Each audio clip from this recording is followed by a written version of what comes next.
terserah akak ke hak depan tu. Dia tengah pilih luggage pula. Kak, nak berkongsi rezeki boleh ke?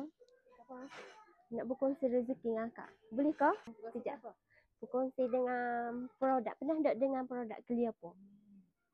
Tak. Okey, jadi Mek nak bagi percuma sahaja. Boleh ke? Tak rasa dulu.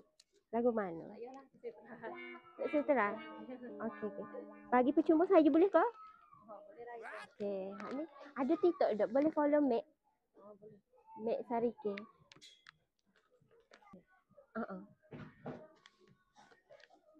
Yang ni kah? Dua-dua. Dua-dua ni.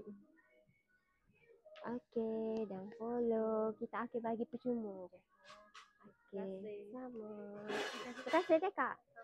Sama. Boleh so. Tapi dia tak usah terima ni. Mi makan mi. Oh my god. Ambil mi. Kumpul mi. Cepat tu. Jom.